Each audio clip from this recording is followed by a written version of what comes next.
Ladies and gentlemen, how many of you know what it means to really be authentic? What does it mean to be authentic, to truly live by who you know you are? Are you living your life by the judgments and expectations of everyone around you? Are you perhaps living your life by what you see in the pages of the magazines? I'm here to share with you today my story of learning what it is to be authentic. One beautiful summer morning, shortly after I turned 4 years old, I stepped outside of my house onto my back porch. And I was looking forward to this glorious day of play in the summer sun as only a 4-year-old can play. And then I noticed at my feet a box. So I went running back into the house. Mom, somebody left a box on the porch. She was in the kitchen washing dishes, and she dried her hands on the towel, put it over her shoulder, and stepped outside. She picked up the box and carried it back into the living room and sat it down on the floor. She sat on the couch next to it and began pulling articles of clothing out of this box. And I sat on the floor next to this box, waiting anxiously to see what was going to be in this box of treasures.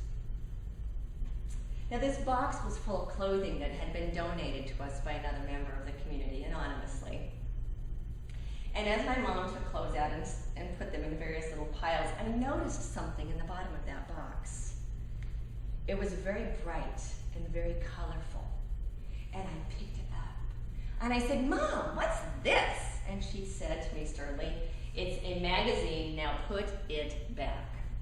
Well, of course I did not listen to my mother.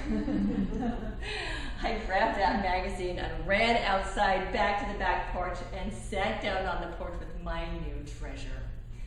I had never seen anything like this before. It was so colorful, it was shiny on the front. And as I flipped open the pages, there was page after page of beautiful women wearing beautiful clothing.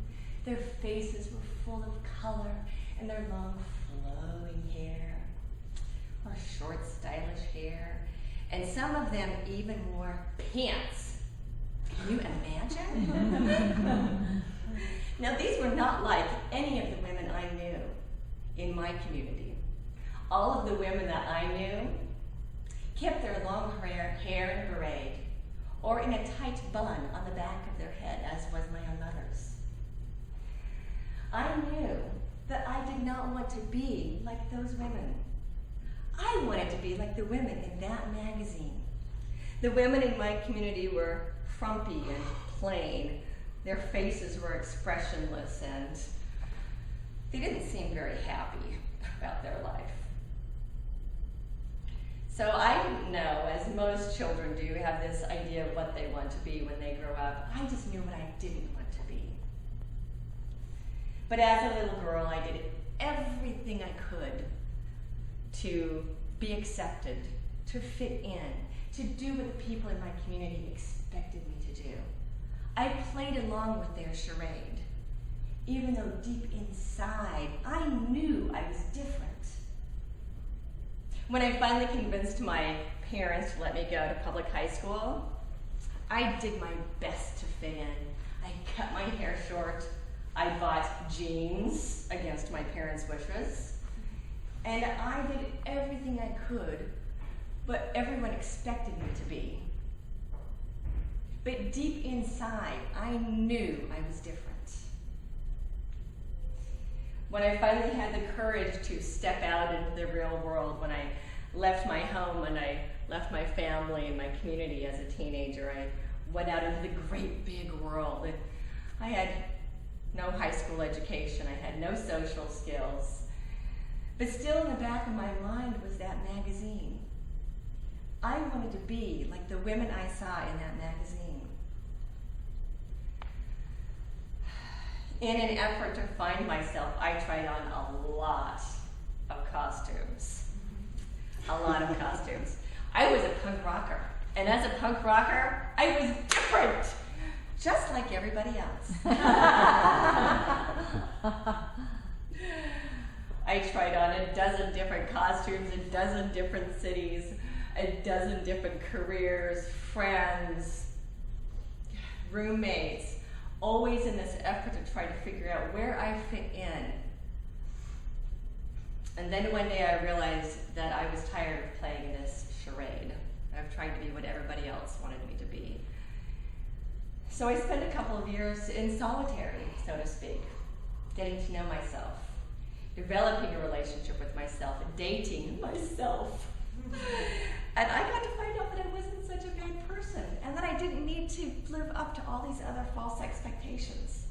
And after being in solitary for a couple of years, I emerged a far cry from the little girl that went in, and so much closer to who I'd always wanted to be.